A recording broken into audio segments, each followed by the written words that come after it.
할렐루야. 네, 오늘 예배 오신 여러분을 주님의 이름으로 환영합니다. 오늘 우리 예배 드리실 때 하나님의 큰 은혜가 여러분과 또 우리 모두에게 교회에 함께하기를 주의 이름으로 축원합니다. 덥거나 춥거나 그러지 않으시죠? 네, 좋습니다. 그럼 예배 우리 시작하도록 하겠습니다. 우리 다 같이 찬송가 2장, 오늘은 여기 다 드렸습니다. 네, 찬송가 2장 함께 찬송하면서 우리 예배 시작하도록 하겠습니다.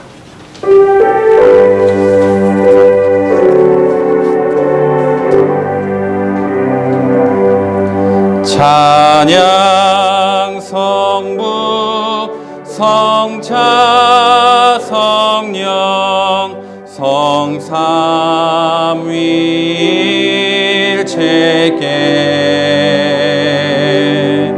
영원 무궁하기까지 영광 리세 영광을 돌리세.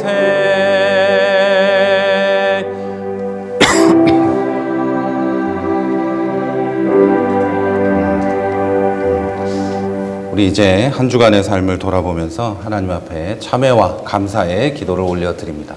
함께 기도하겠습니다.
부족함이 드러나는 것이 아니라 우리가 하나님 앞에서 깨끗하게 되고 그리스도의 보혈로 깨끗게 된 우리가 드리는 귀한 예배가 되게 해주시고 그리스도가 드러나고 우리가 가려지는 이 시간이 될 수 있도록 역사하여 주시옵소서.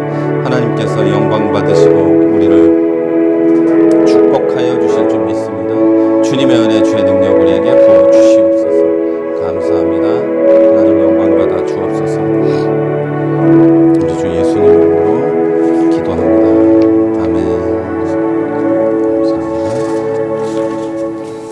우리 이제 주님께서 가르쳐 주신 기도로 기도합니다. 다 같이 주기도문으로 기도하겠습니다. 하늘에 계신 우리 아버지여, 이름이 거룩히 여김을 받으시오며 나라의 임하옵시며 뜻이 하늘에서 이룬 것 같이 땅에서도 이루어지이다. 오늘날 우리에게 일용할 양식을 주옵시고 우리가 우리에게 죄 지은 자를 사하여 준 것 같이 우리 죄를 사하여 주옵시고 우리를 시험에 들게 하지 마옵시고 다만 악에서 구하옵소서. 나라와 권세와 영광이 아버지께 영원히 있사옵나이다.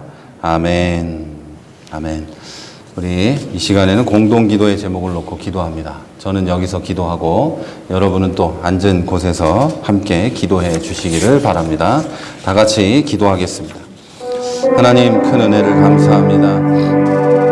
주님께서 세우신 이 교회 하나님이 사랑하셔서 많은 사람들을 위해서 이곳에 세우신 줄로 믿습니다. 죽어가는 영혼, 하나님을 바라봐야 되는 영혼들을 위해서 이 교회를 세우신 줄 믿습니다. 하나님, 교회 가운데 함께 하시고 이 교회가 주님이 세우신 교회로서 그 이름을 높이는 교회가 될 수 있도록 역사하여 주시고 또 하나님, 우리 교회가 예수 그리스도가 머리가 되는 공동체가 될 수 있도록 역사하여 주시옵소서.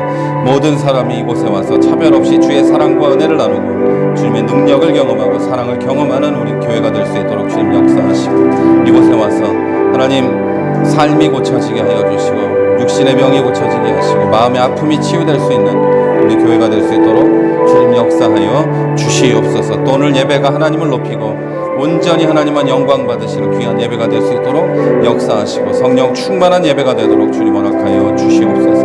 우리가 드리는 수요일의 기도회가 헛된 기도가 되지 않게 하시고 하나님 받으실 만한 귀한 기도가 되어서 응답되는 역사가 일어나게 하시고 응답과 성령의 충만을 경험하는 시간 될 수 있도록 역사하여 주시옵소서.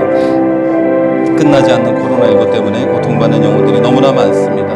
하나님이 지구상에 있는 그 많은 영혼들을 치유하여 주시고 하루속히 이 병의 치료제가 백신이 개발될 수 있도록 주님 역사하여 주시고, 그래서 하나님 많은 사람들이 이곳에서 벗어나서 일상으로 돌아가 하나님을 찬양하고 하나님 기쁨을 누릴 수 있도록 주님 허락하여 주시옵소서. 하나님 나아가서 많은 교회들이 어려움을 당하고 있습니다. 적응하지 못하고 힘들어하고 있습니다. 하나님 교회들의 힘을 주시고 많은 어려움 가운데서도 고생하고 있는 목회자들과 성도들에게 힘을 주시고 하나님 그들에게 주의 은혜와 능력을 경험할 수 있도록 하나님 모든 것을 주장하여 주시옵소서. 이제 곧 그리스도의 몸된 교회가 하나가 되게 하시고 이 어려움을 극복해낼 수 있도록 주님 역사하여 주시옵소서. 교회는 세상의 빛과 소금의 역할을 잘 감당하고 세상과 협력하여서 주의 은혜를 나눌 수 있도록 주님 허락하여 주시옵소서. 교회가 지탄의 대상이 아니라 사랑과 존중과 존경의 대상이 될 수 있도록 주님 허락하여 주시옵소서. 오늘도 주님이 함께 하시고 역사하시는 줄 믿습니다. 예수 그리스도의 이름으로 기도합니다. 아멘. 주님 감사합니다. 오늘도 성도들의 기도를 들어주시고 우리의 기도와 우리의 찬양을 받아 주옵소서. 하나님 우리가 공동으로 함께 드리는 이 기도 가운데 역사해 주옵소서. 감사합니다. 우리 주 예수님 이름으로 기도합니다. 아멘. 주님 감사합니다. 아멘. 네. 감사합니다. 아멘. 지금은 성도의 교제 시간입니다. 우리 너는 시냇가에 심은 나무라 우리 함께 찬송하면서 서로 축복하도록 하겠습니다. 네. 먼저 우리 한번 인사 한번 해볼까요, 여러분? 같이 사랑합니다. 네.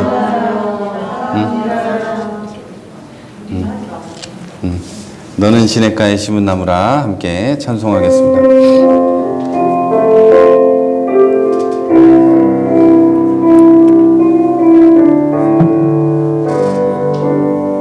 너는 시냇가에 너는 시냇가에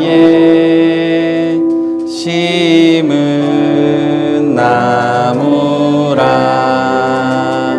하나님의 사랑 안에 믿음 뿌리 내리고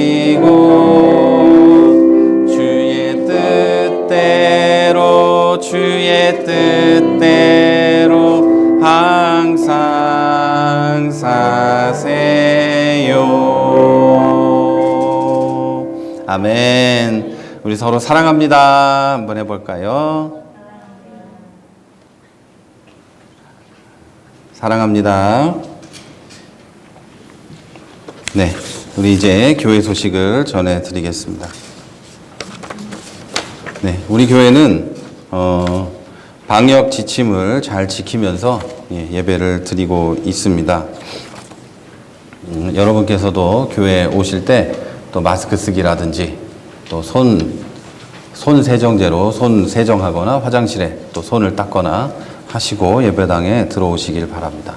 예배가 끝나면 이제 다 가신 후에 저는 여기 또 방역 하려고 또 다 하고 또 예배 드리기 전에 어제 또 다 방역을 합니다. 네. 일단은 다 지키고 있는데요.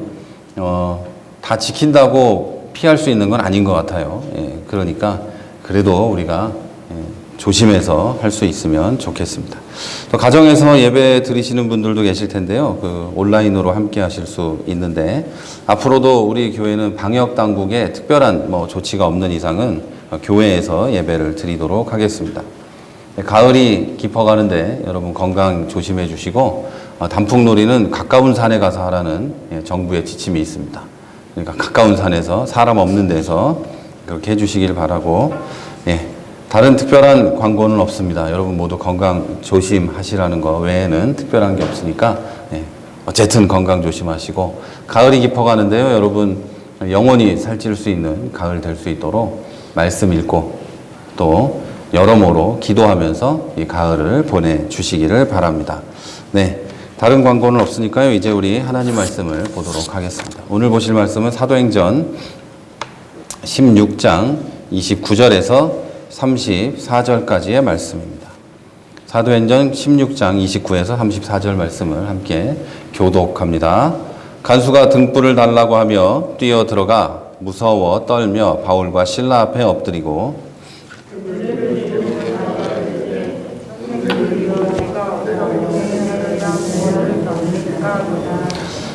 이르되 주 예수를 믿으라. 그리하면 너와 네 집이 구원을 받으리라 하고,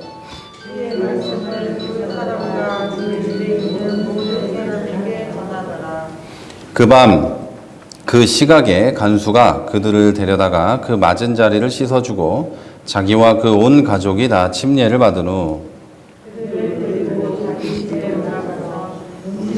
자겨주고 그와 온 가족이 믿음으로 크게 기뻐하니라. 아멘. 네. 우리는 지난주에 예수를 믿고 구원을 받은 사람들은 자기의 상황이나 가진 거에 따라서 그 존재가 결정되는 게 아니라 예수로 그 존재가 결정된다고 배웠습니다. 여기서 존재가 결정된다는 건 내가 무엇에 기대서 존재하느냐의 의미입니다. 어떤 사람은 뭐 물질에 기대서 자기 존재를 규정하기도 하고, 그래서 내가 좀 많이 가지면 내 존재가 뭐 이렇게 대단해지는 것 같고, 갑자기 좀 뭐 물질이 좀 부족해지면 내 자신이 부족해지는 것 같은 그런 경험을 하기도 합니다. 그런데 바울은 예수가 나에게 있으므로 그 존재가 결정되었고, 또 예수 믿는 사람들 역시 그렇게 된다고 지난주에 말씀을 드렸습니다. 사도 바울이 고난과 모욕 가운데서나 편안함이나 명예가 있을 때에나 변함없이 복음 전도자로 살 수 있었던 것은 그에게 예수가 있었고, 그 예수로 자기의 존재의 유무 또는 뭐 좋고 나쁨을 결정했기 때문이라고 지난주에 말씀을 드렸습니다. 자, 이렇게 구원이라는 것은, 예수를 믿고 구원받는 건 죽은 뒤에 단순히 천국에 가는 것만을 뜻하는 게 아닙니다. 그게 아니라 인간을 전혀 다른 존재로 만들고 삶의 모든 영역에서 변화를 가져오게 합니다. 자, 성경에 등장하는 구원을 받은 모든 성도들은 이런 변화를 겪었고, 상황에 따라 변하는 삶이 아니라 항상 성도의 고귀한 삶을 지키면서 살았습니다. 그래서 순교하기도 했고, 평생을 지하에 숨어 살기도 했지만 그들은 예수로 만족하면서 살았습니다. 그런데 요즘에 이제 기독교인들을 보면 이런 말을 하는 사람들이 가끔 있습니다. 죽어서 천국에나 가면 다행이지. 또는 죽어서 천국에나 가면 좋겠다. 이런 말을 하는 사람들이 있습니다. 이게 뭐 내 믿음이 그렇게 좋지 않다 이런 표현이면 괜찮은데, 가끔 하나님 앞에 어떤 대단한 믿음의 결정이나 또는 뭐 주의 일을 해야 될 때가 되면 죽어서 천국에만 가면 되지, 그런 건 뭐하러 해요? 이렇게 말하는 사람들이 많다는 겁니다. 그런데 죽어서 천국에 가는 게 목적이라면 우리는 그 예수를 좀 잘못 믿고 있는 겁니다.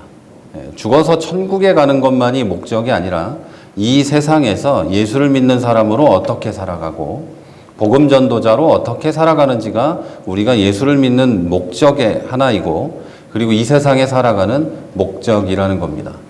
천국에 가는 것만 목적이면 예수를 믿는 순간 하나님이 싹 죽여가지고 천국으로 데려가기만 하면 되는 거죠. 근데 우리가 예수 믿은 상태로 왜 이 세상에 살아있는가에 대해서 잘 모르는 사람들이 많다는 겁니다. 어쨌든 예수 믿는 사람들은 원래는 예수 때문에 순교하기도 하고, 평생을 지하 감옥에 살기도 하고, 감옥에 가기도 하고, 끌려다니기도 하고, 부당한 대우를 다 받기도 하면서 살았습니다. 왜냐하면 천국이 소망이기 때문이고, 천국이 전부이기 때문이고, 그리고 예수가 전부이기 때문이었습니다. 이 모든 것은 구원을 받은 사람은 아직 받지 못한 사람이 추구하는 것과 전혀 다른 세계관과 가치관을 가지고 산다는 걸 뜻합니다. 구원받은 사람하고 구원 못 받은 사람이 똑같은 방식으로 살아간다면 문제가 있다는 겁니다. 자, 그럼에도 어떤 사람은 구원에 대해 설명할 때 예수 믿으면 삶이 더 행복하게 되고 더 힘을 얻게 되고 더 많이 편안하게 되고 더 많이 가질 수 있다고 설명을 합니다. 더 많이 긍정적으로 되고 뭐 그렇게 된다고도 설명을 하죠. 그래서 행복과 힘과 소유를 추구하는 것이 하나님을 사랑하고 이웃을 사랑하는 것과 상충된다고 해도 하나님은 결국 나의 행복을 원하시기 때문에 나의 행복만을 추구하면서 살아가도 된다고 생각을 합니다. 자, 그러면서 지금보다 더 가지는 것이 하나님께서 원하시는 일이고 그것이 구원의 한 측면이라고도 말을 합니다. 내가 구원받았으니까 하나님은 나에게 더 많이 가지게 해주실 거야. 그렇게 생각을 하고 지금 내가 더 많이 갖기 위해서 좀 나쁜 짓을 하고 사람들 사이에서 지탄받을 짓을 한다 할지라도 하나님이 나의 행복을 원하시고 나는 더 가지는 게 행복한 거기 때문에 이게 옳은 거라고 말하는 사람까지 있다는 이야기입니다. 심지어 그렇게 설교하는 사람들도 많이 있습니다, 여러분. 표현이 그게 정확히 이게 아니라서 그렇지 하나님은 여러분의 행복을 무조건 원하시기 때문에 여러분은 원하는 대로 하십시오 라고 말하는 사람들도 많이 있다는 거죠. 자, 이에 따라서 예수를 믿은 뒤에 더 가지지 못하고 가난해지는 것은 믿음이 없거나 부족하거나 죄 때문에 하나님이 벌을 주는 거라고 말을 합니다. 그리고 더 잘 믿고 회개하면 상황이 역전되어서 더 가지게 될 수 있고 그게 그리스도인의 삶이고 그게 복된 삶이라고 이야기합니다. 여러분 이런 설교를 많이 듣지 않으셨나요? 여러분이 좀 어려움에 빠지거나 또 아프거나 경제적으로 좀 힘들게 되면 사람들이 그렇게 얘기해요. 믿음이 없거나 또 믿음이 부족하거나 죄가 있어서 하나님이 벌 주는 거니까 회개하고 예수 잘 믿고 교회 생활 열심히 하면 하나님이 다시 회복시켜주고 훨씬 더 많은 걸 부어줄 거야. 이런 설교를 많이 들으셨을 거예요. 그리고 그게 그리스도인이 당연히 받아야 될 복이고 축복이라고 얘기를 들었을 거예요. 그런데 그렇지 않아요.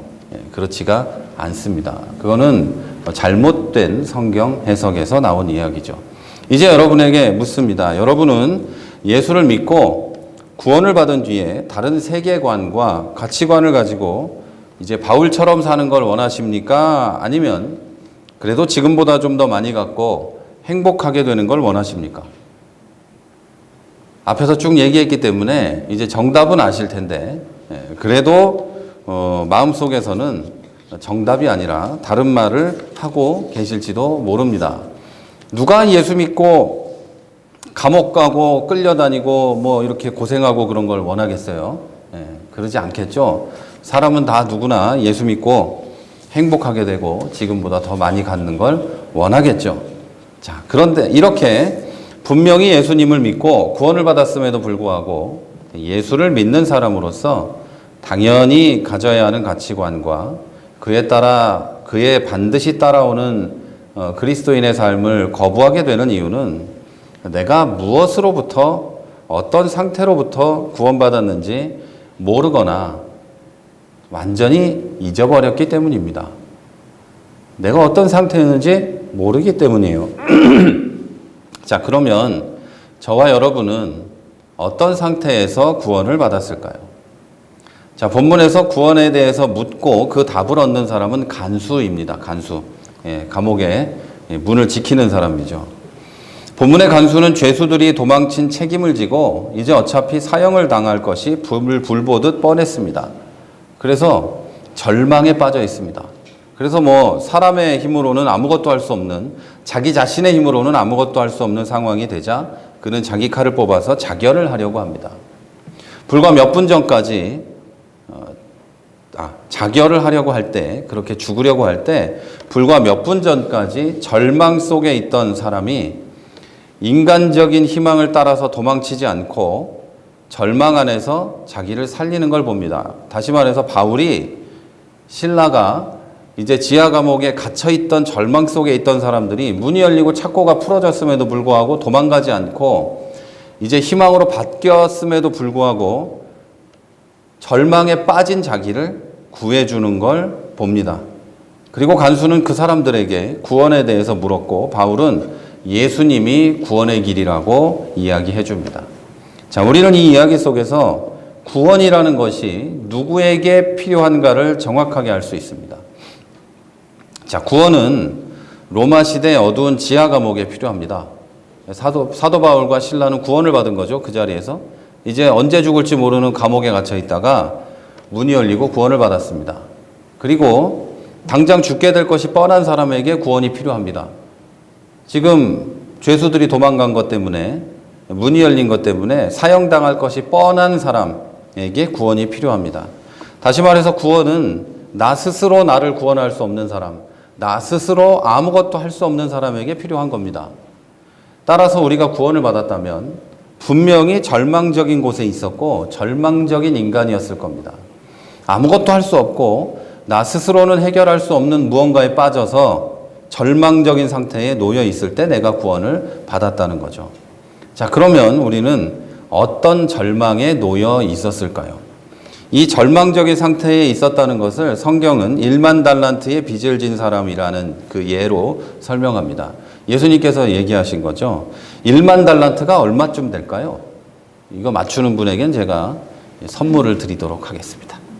1만 달란트는 우리 돈으로, 요즘 돈으로 하면 얼마일까요? 네? 대충 10억이요? 네. 또 다른 분? 없죠. 10조 원쯤 되는 돈입니다. 10조 원쯤 되는데 그 돈을 빚졌다는 것은 이미 절망적입니다. 물론 뭐 우리나라에서 큰 도둑은 뭐 아무 일 없이 풀려나기도 하고 10조 원은 빚져도 아무렇지 않을 거예요. 우리나라에서는 뭐 다 아시다시피 10,000원, 10만 원 도둑질한 사람은 감옥에 가지만 10조 원 도둑질하면 나라에서 구해주죠.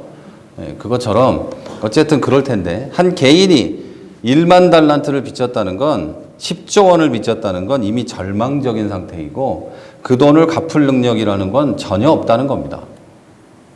아무 어떤 방법으로도 그 돈을 갚을 수가 없어요. 채권자가 탕감해 주는 거 말고는 방법이 없는 상태인 거죠. 채권자가 이제 안 갚아도 돼 라고 해주는 거 말고는 이 사람이 살아날 길이 없는 상태예요.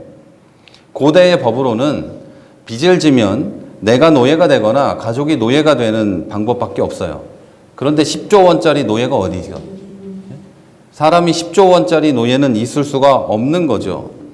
그런데 이 이야기에서 돈을 받아야 되는 채권자가 빚을 탕감해주고 노예로도 잡아주지 않고 자유롭게 돌려보냅니다.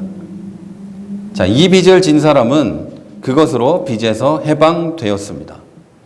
스스로 해결한 게 아니죠. 그냥 채권자가 너는 못 갚게 생겼으니까 갚지 마. 그리고 돌려보내주고 자유인으로 만들어준 겁니다. 자, 이 사람은 이제 절망에서 벗어난 거예요. 절망에서 완전히 벗어나서 해방이 된 겁니다.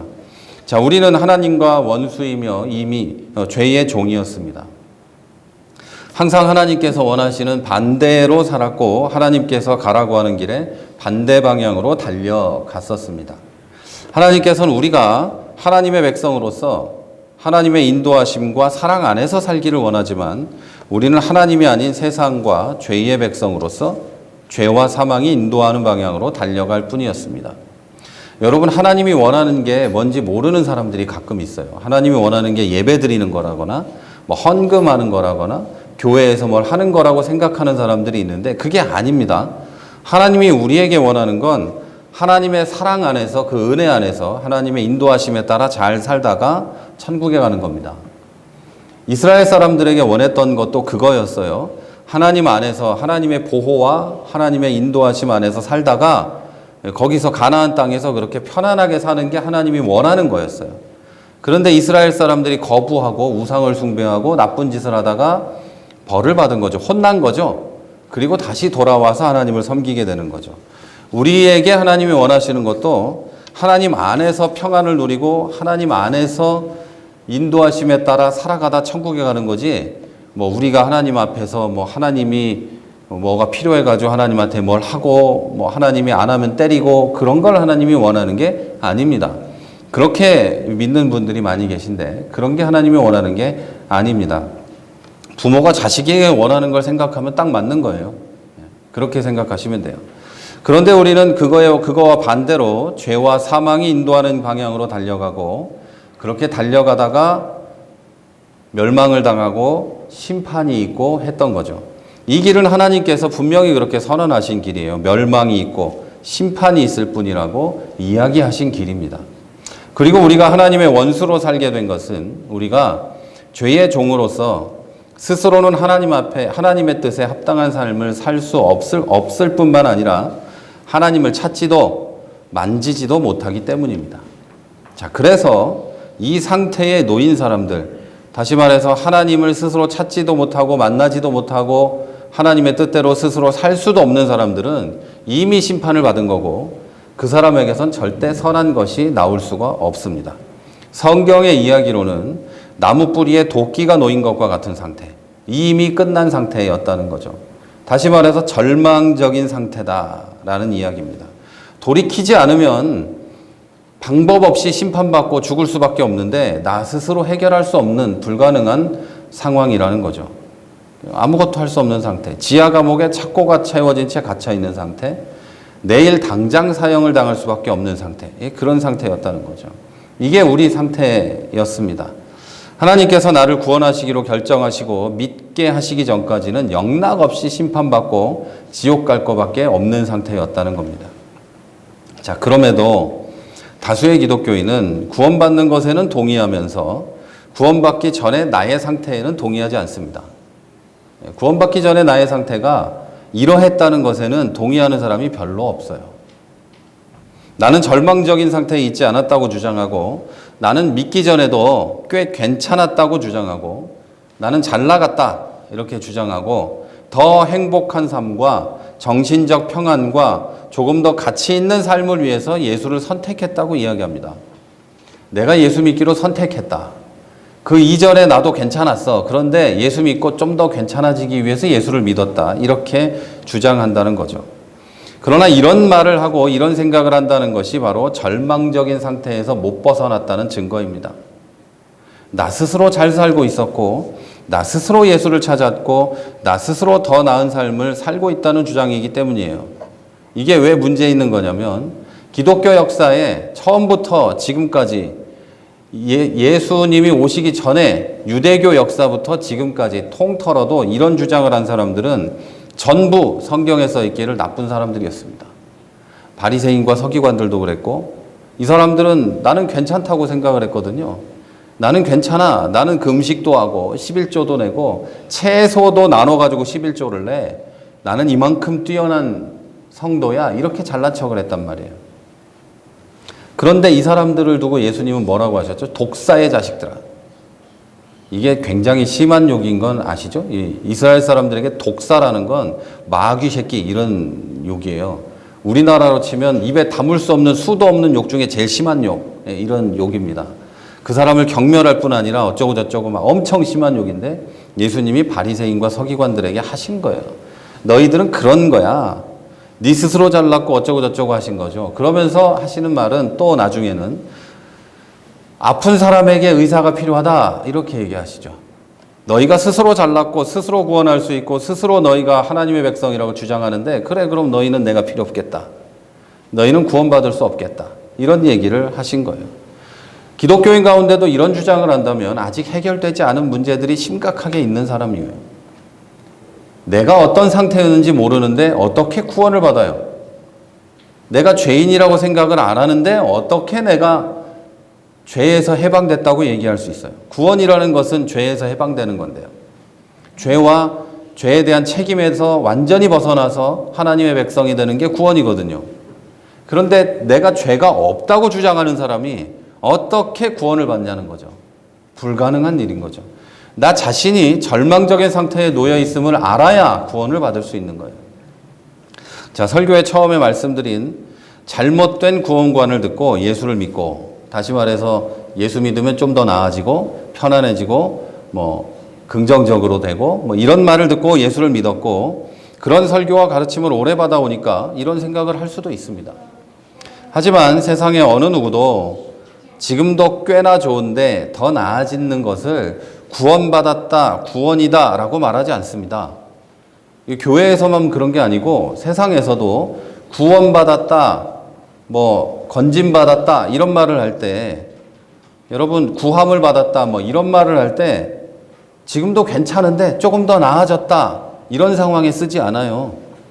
어떤 사람이 큰 사고를 당해서 이제 구조를 받아야 되는데 혼자는 차에서 빠져나올 수도 없는 그 상태에 119 구조대가 와서 차 문을 열고 자기를 건져줬을 때, 이럴 때 구원받았다, 구조받았다 이런 말을 사용하죠. 그런데 차 타고 잘 달려가다가 차가 살짝 옆에 긁혔어요. 차 타고 쭉 가다가 카센터에 가서 고쳤어요. 이걸 구조받았다, 구원받았다고 하지 않죠. 그런데 그런 식으로 이해하는 사람들이 너무너무 많다는 거예요. 이건 몰상식한 거예요. 상식적이지 않잖아요. 그리고 성경이 말하는 구원관과도 전혀 관계가 없어요. 괜찮은 사람은 구원받을 일이 없어요. 아프지 않은 사람은 병원에 갈 일이 없고 의사가 필요하지도 않아요. 자, 성경은 그 어느 누구도 자신이 가지고 있는 부와 명예, 지식이나 능력, 국적이나 피부색, 성별이나 나이를 가지고 하나님 앞에서 결백을 주장할 수 없다고 말합니다. 인간은 모두 동일하게 죄의 문제를 가지고 있고 그 죄에서 돌이켜야 한다고 말합니다. 의인은 없나니 하나도 없다고 말합니다. 자, 사랑하는 여러분, 우리는 간수가 죽을 수밖에 없었던 상황에서 구원을 받았던 것처럼 10조 원이 넘는 돈을 빚졌다가 탕감받은 사람과 같이, 이런 두 사람의 경우와 같이 죄의 종으로서 스스로는 벗어날 수 없는 심판에서 구원을 받았습니다. 나는 못 벗어나는데 구원을 받은 거예요. 이렇게 구원받았다는 것은 절망에서 소망으로 옮겨진 것입니다. 그리고 절망 속에서 하나님 안에 있는 자녀가 되었다는 겁니다. 그냥 구원받고 노예가 되어서 이런 거죠. 10조 원 빚진 사람을 내가 너 돈은 안 갚아도 되는데 우리 집에 종으로 살아라 이런 것처럼 된 게 아니라 빚을 탕감해주고 네 마음대로 살아도 돼. 너의 의지대로 너의 뜻대로 살아도 돼. 하지만 내 은혜 안에 내 사랑 안에 있으면 돼. 이런 얘기를 해준 거예요. 우리가 구원받았다는 것은 스스로 구원할 수 없는 내가 하나님의 자녀가 되고 심지어 그 자녀로서 이 세상에서 살아갈 수 있게 되었다는 거예요. 자, 저는 설교의 서두에 예수를 믿고 구원받은 뒤에 다른 세계관과 가치관을 가지고 바울처럼 사는 걸 원합니까? 아니면 지금보다 더 많이 갖고 행복하게 되는 걸 원하십니까? 라는 질문을 했습니다. 그리고 정답은 아는데 마음 깊은 곳에서 다른 말을 하고 있을지도 모른다고 말했습니다. 여러분, 지금은 어떻습니까? 여러분, 바울처럼 산다는 게 꼭 감옥에 갇히고 꼭 순교를 당하는 것만 의미하진 않습니다. 여러분이 세상을 사시는 동안에 순교할 일이 없을 겁니다. 그런 일이 있으면 좋겠다는 분은 안 계시잖아요. 어렸을 때는 나는 순교하겠습니다 이런 사람들도 많이 있었지만 그 사람들 지금 아직도 순교하겠다는 사람 한 명도 없을 거예요. 어렸을 때 이렇게 저희 어렸을 때 그 수련회 같은 걸 하면 순교할 각오를 가지고 해야 된다면서 순교하고 싶은 사람 손들어 막 이런 것도 하고 아주 이상한 짓을 했죠. 그럼 막 손들고 막 그랬는데 여러분 순교하고 싶은 사람 계십니까? 깔끔하게 이렇게 한 방에 갈 수 있다면 이렇게 할 수 있을지도 모르지만 그런 사람 한 명도 없죠. 순교할 상황이 되면 하겠지만 내가 순교하고 싶다면서 이렇게 죽을 수밖에 없는 곳으로 뛰어가는 사람은 좀 상태가 안 좋은 사람이겠죠. 복음 전하다가 잡혀서 순교한다면 모르겠지만 순교하겠다면서 잡히는 사람은 조금 그런 거죠. 여러분, 그런 사람은 없어요. 그리고 바울처럼 산다는 것이 꼭 그것만을 의미하는 게 아니에요.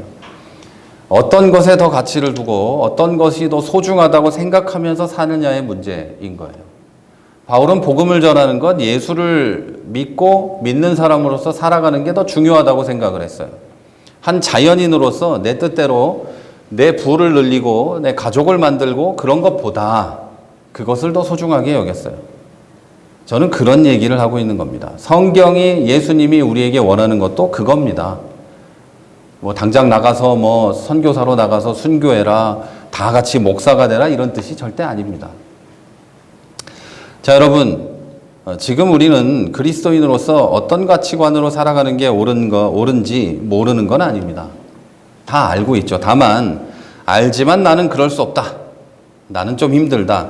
성경에 나오는 사도들이나 지금 목회자들이나 선교사들이나 그렇게 하는 거지 라는 어떤 확고한 신념을 갖고 있을 뿐입니다. 그런데 이런 생각은 개인적인 경험이나 상황상 그리고 설교를 들어보니 그런 건 어렵다는 생각을 하는 거지 성경적인 생각은 아닙니다. 성경은 우리에게 목회자든 선교사든 성도들이든 다 똑같이 이렇게 살아야 한다고 이야기합니다. 자, 왜냐하면 이런 생각은 인간이 성경에 등장하는 인물들의 삶을 추구하면 이룰 수 있다는 믿음에서 나온 거예요. 이게 다시 설명을 드릴게요.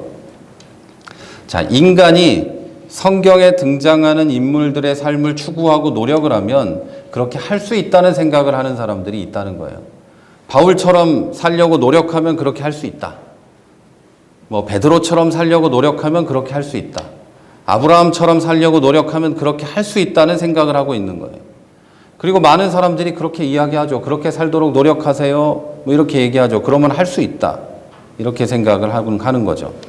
그런데 여러분, 그렇게는 인간의 노력으로는 할 수 없습니다.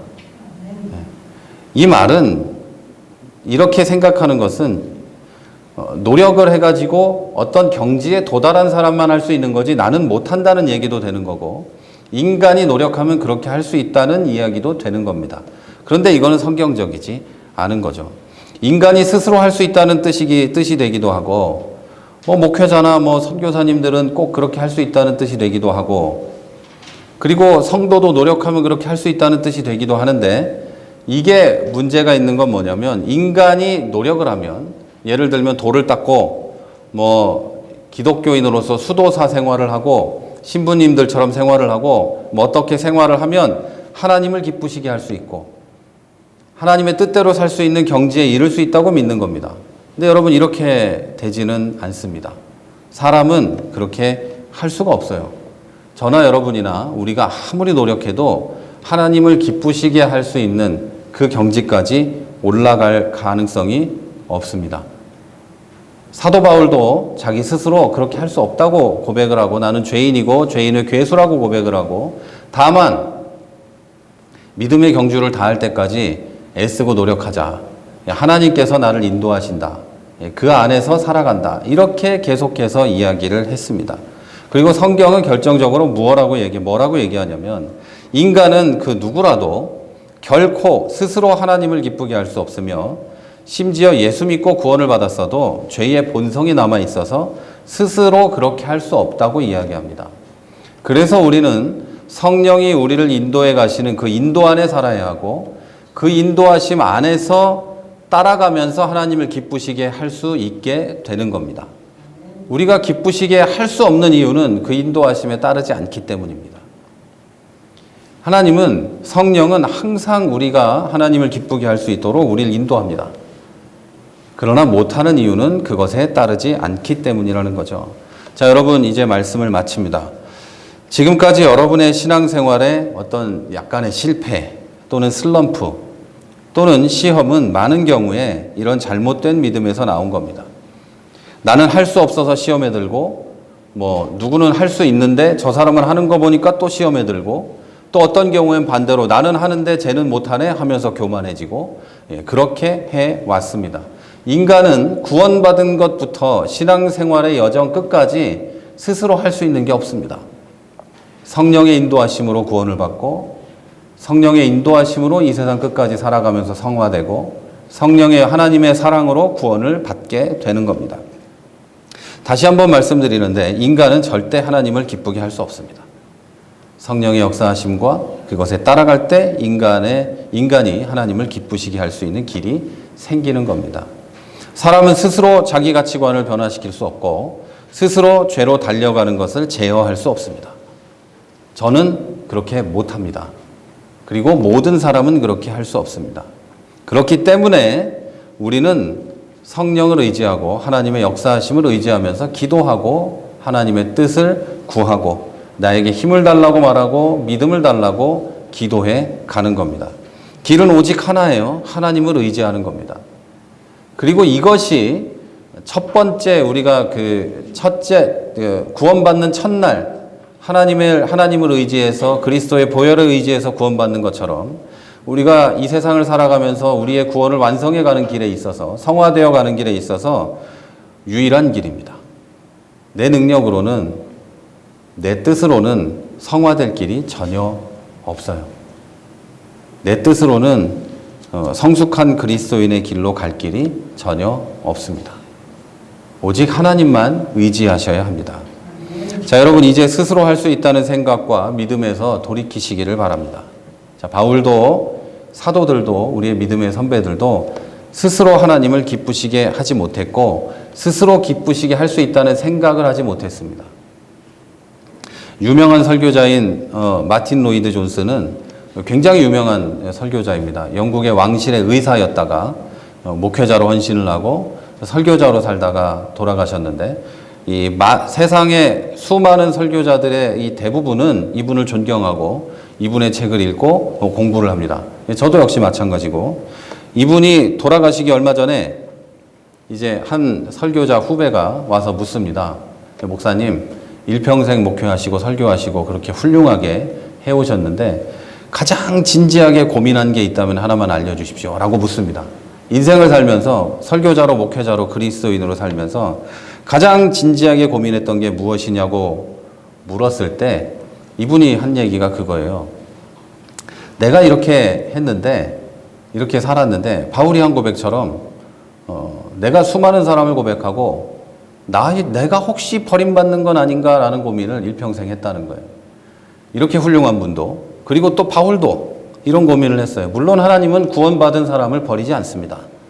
그러나 우리가 스스로 내가 부족함을 알고 내가 하나님을 기쁘게 할 수 없다는 걸 항상 알고 이런 생각을 가지고 사는 것은 우리 인생과 삶에 굉장히 큰 변화를 가져올 수 있는 겁니다.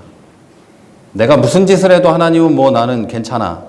나는 오케이야. 이런 생각이 아니라 하나님은 나를 사랑하시지만 내가 하나님 앞에서 온전한가를 돌아보면서 사는 것은 항상 우리 그리스도인에게 중요한 겁니다. 바울은 스스로 가리켜서 죄인의 괴수고 사망의 몸이라고 했습니다. 스스로 아무리 죄를 짓지 않으려고 해도 품고 있는 죄성이 죄를 향해 달려가게 만드는 것 때문에 오호라 나는 곤고한 자로다. 누가 나를 이 사망의 몸에서 건져낼까라는 한탄을 합니다. 우리 그리스도인은 항상 이 상태를 기억해야 합니다. 나는 그렇다. 그러나 하나님은 나를 사랑하신다. 이게 우리 그리스도인의 굉장히 중요한 마음가짐입니다. 버림받을 거라는 어떤 그런 생각을 갖는 게 아니라 나는 그러하다는 걸 알고 있어야 한다는 거예요. 그래야 하나님 앞에 겸손할 수 있고 그래야 하나님을 찾을 수 있는 거예요. 자, 여러분 구원 전의 상태를 기억하시고 지금도 내가 어떻다는 걸 꼭 기억하시고 예수 믿는 사람의 가치관과 믿음과 행위를 회복하시기 바랍니다. 그러나 스스로 할 수 있다는 생각에서 돌이키고 그래서 시험 드는 것에서 벗어나고 하나님 찾는 것을 주저하지 않게 되고 오직 하나님만이 나의 힘이 되시고 이 모든 것을 가능하게 하신다는 것을 믿고 반드시 이 그리스도인의 삶을 이루어 나가시는 저와 여러분이 되시기를 주 예수 그리스도의 이름으로 축원합니다. 자, 우리 이제 한번 기도하겠습니다. 다 같이 기도하실 때 하나님, 내가 내 상태를 잊지 않게 해 주옵소서. 내가 다른 사람보다 도덕적일지 모르고 다른 사람보다 깨끗한 삶을 살아갈지 모르지만 그리고 하나님 앞에서도 다른 사람보다 괜찮은 사람일지 모르지만 하나님 앞에서 내가 온전치 않음을 고백합니다. 그러나 하나님, 내가 하나님을 의지하오니 내가 하나님이 사랑하는 사람이 되게 해주시고 하나님의 은혜 안에 있는 사람이 되게 해주시고 하나님의 사랑을 경험하면서 사는 사람이 되게 해주옵소서. 이렇게 우리 한번 기도합니다. 다 같이 기도하겠습니다. 하나님 크신 은혜를 감사합니다. 하나님의 은혜에 힘입어서 하나님의 사랑에 힘입어서 그리스도인이 되고 하나님 안에 있음을 고백합니다. 나는 아무것도 할 수 없지만 하나님의 능력 안에 있음도 고백합니다. 하나님의 권능 안에 있고 하나님의 사랑 안에 있음도 고백합니다. 하나님, 나를 기억하여 주시옵소서. 나의 부족함이 하나님 앞에서 완전한 것이 될 수 있도록 하나님 나를 붙잡아 주시고 하나님 나를 온전하게 하여 주시옵소서. 나의 죄악과 죄성을 고백합니다. 하나님, 내가 구원받기 전의 상태와 지금의 상태가 크게 다르지 않은 것도 고백합니다. 오직 하나님만이 나를 구원하시고 오직 하나님만이 나를 깨끗게 하시는 줄 믿습니다. 나를 완전하게 하시고 나를 이 세상에서 살아갈 때 그리스도인으로 살게 하시고 바른 가치관으로 살게 하실 줄로 믿습니다. 오직 하나님만이 힘이시고 능력임을 고백합니다. 하나님, 나를 붙잡아 주시고 내가 그렇게 살 수 있도록 하여 주옵소서. 나의 고백을 들으시고 나에게 하나님이 필요함을 고백하오니 하나님 나와 함께 해주시고 성령이여 나와 함께 해주시고 나와 동행하심으로 내가 이 삶을 살 수 있도록 역사해 주옵소서. 바른 가치관을 가지고 살게 해 주옵소서. 하나님이 중심이 되게 하여 주옵소서. 그리스도인의 삶과 복음 전도의 삶이 중심이 되게 하여 주시옵소서. 크고 능력이 실신 하나님을 의지하고 살아갈 내가 되게 해 주시옵소서. 하나님 붙잡아 주시옵소서. 주님의 은혜를 가지고 사는 내가 되게 해 주옵소서. 우리 가정이 내 삶의 환경들이 그리스도 중심이 되게 해 주시고 하나님 중심이 될 수 있도록 주님 역사하여 주시옵소서. 나는 할 수 없는 절망에 놓여 있음을 고백합니다. 하나님 내 힘이 되어 주시고 하나님 나의 능력이 되어 주시옵소서. 붙잡아 주시옵소서. 감사합니다.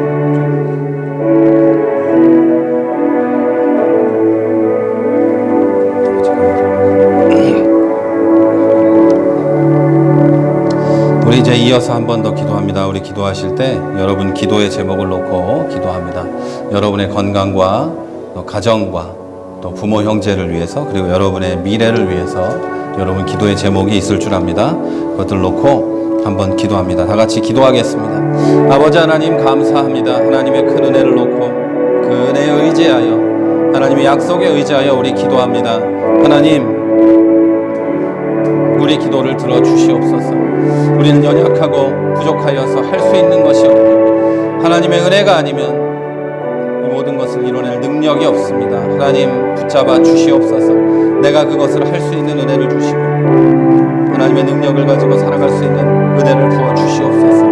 하나님, 내가 건강하지 못합니다. 건강하게 해주시옵소서. 내 자녀가 지혜롭게 해주시옵소서. 우리 가정이 주 안에서 평안하게 해주시옵소서. 주의 능력이 우리 안에 있는 우리 가정이 되게 해주시고 내 삶이 되게 하여 주시옵소서. 또 하나님, 기도하는 것은 내 자녀의 미래를 놓고도 기도합니다. 하나님, 시험을 앞둔 우리 자녀들이 있고 하나님의 은혜를 구해야 하는 상황에 놓인 우리의 자녀들이 있습니다. 하나님 붙잡아 주시고 자녀의 미래를 주장하여 주시고 우리는 알 수 없으나 주님은 모든 것을 알고 계시고 하실 수 있는 줄 믿사오니 하나님, 우리의 기도를 응답해 주시고 우리의 자녀의 미래를 인도하여 주시고 그 길 가운데 주님 함께하여 주시옵소서. 또 하나님, 기도하는 것은 우리 가정에 몸이 아픈 영혼들이 있습니다. 건강하게 지켜주시고 평안하게 하여 주시옵소서. 주님의 손으로 치유하여 주시고 치료하는 광선을 받아서 하나님 깨끗하게 하여 주시옵소서. 마음에 고통이 있는 영혼이 있습니다. 마음을 평안하게 하시고 그들이 주님 안에서 주님이 주시는 평안과 기쁨을 누릴 수 있도록 주님 역사하여 주시옵소서. 하나님 아버지, 하나님 나의 인생의 앞날을 놓고도 기도합니다. 공부하면서 하나님 앞날을 준비합니다. 이 어려운 시기에 미래를 알 수 없는 이 시기에 하나님 많은 것을 준비하고 기도합니다. 주님 역사하여 주시옵소서. 주님의 은혜를 경험하기를 원하고 주님의 사랑을 경험하기를 원합니다. 주님 붙잡아 주시옵소서. 하나님, 나의 삶 가운데 주님의 인도하심을 구합니다. 역사하여 주옵소서. 인도하심에 따라 살아갈 수 있는 믿음도 구합니다. 역사하여 주시옵소서. 주님의 은혜 우리 가운데 부어 주실 줄 믿습니다. 주님 허락하여 주시옵소서. 하나님 역사하여 주시옵소서. 하나님, 나는 연약하여 넘어질지라도 주님 은혜가 있는 줄 믿사오니 붙잡아 주시옵소서. 역사하여 주시옵소서. 하나님, 주님의 사랑을 성도 각자에게 부어주시고 주님의 은혜를 부어주시고 역사하여 주시옵소서. 하나님 역사하여 주시옵소서. 주님의 은혜가 아니면 안 되는 줄 믿사오니 역사하여 주시옵소서. 은혜 가운데 우리가 되게 하여 주옵소서. 주님 감사합니다. 주님 역사하여 주시옵소서.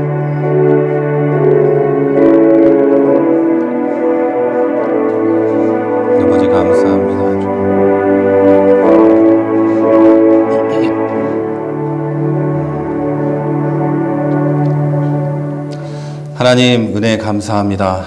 주의 사랑과 은혜로 오늘도 예배를 드렸습니다. 예배를 드렸사오니 하나님 우리에게 은혜를 주시고 성령으로 충만하게 하여 주시옵소서. 하나님 우리가 이제 일주일 동안 살아갈 힘을 얻어 돌아가기를 원합니다. 주의 능력으로 채워주시고 주님의 은혜로 채워 주시옵소서. 우리는 연약하여서 아무것도 할 수 없고 우리의 다짐이나 믿음조차 부족하여서 하나님을 기쁘시게 할 수도 없고 우리가 살아갈 힘을 얻을 수도 없사오니 주님 성령으로 충만하게 하시고 주의 권능으로 채워주셔서 하나님 그 권능과 주의 성령의 충만함의 은혜를 입어 일주일 동안 살아가게 하여 주시옵소서. 하나님 들은 말씀 그대로 우리에게 기독교인의 가치관과 삶을 허락하여 주시옵소서. 하나님 중심의 삶을 살게 하시고 하나님을 기쁘시게 하는 삶을 살아가게 하여 주시옵소서. 그러나 하나님 우리는 할 수 없사오니 하나님의 은혜를 주시고 그렇게 살 수 있는 믿음과 또 용기를 부어 주시옵소서. 하나님 세상 가운데서 그리스도인으로 사는 것이 점점 더 녹록지 않은 세상이 되어가고 있습니다. 그러나 하나님 내가 예수 믿음을 자랑스럽게 여기게 해주시고 하나님의 자녀임을 자랑스럽게 여기며 살아가는 우리가 될 수 있도록 역사하여 주시옵소서. 주님의 은혜 그렇게 살아가는 우리에게 부어주시고 그렇게 주를 자랑스러워하는 우리에게 부어주시고 주님의 역사하심을 경험하며 간증하며 살아갈 수 있는 주의 자녀들 될 수 있도록 역사하여 주시옵소서. 오늘도 하나님 각양의 예물 주 앞에 드립니다. 드린 손길들 기억하시고 부족하여서 고민하지 않게 해주시고 하나님 이들이 주 앞에 드린 예물들은 또 하나님 안에서 지혜롭게 사용되고 복음 전하는 데 사용될 수 있도록 역사해 주시고 교회 역시 부족하여 고민하지 않게 해주시고 너무 많아서 교만하지 않은 교회 될 수 있도록 주님 때때로 채워주시는 은혜를 경험하는 성도와 교회가 되도록 역사하여 주시옵소서. 항상 감사하는 삶 살 수 있도록 우리 가운데 함께 하시고 일주일 동안 지켜주신 주님의 은혜 항상 경험하며 살아갈 수 있도록 주님 함께하여 주옵소서. 오늘도 이 자리에 함께하지 못하고 가정에 예배드리는 성도들이 있습니다. 그들을 기억하시고 이곳과 동일한 은혜 부어주시고 성령으로 충만하게 하여 주시옵소서. 돌아가는 길에 함께 하시고 사고 없게 하시고 일주일 동안 아무 급한 소식이 오가지 않을 수 있도록 우리 모두를 지키고 보호하여 주시옵소서. 지금은 우리 주 예수 그리스도의 은혜와 하나님 아버지의 무한하신 사랑하심과 성령의 교통하심이 이제 하나님의 은혜만 사모하며 그 안에서만 살아가기 원하는 성도들 머리 위에 이 교회 위에 우리의 모든 삶의 자리 위에 이제로부터 영원까지 함께 하시기를 간절히 축원하옵나이다.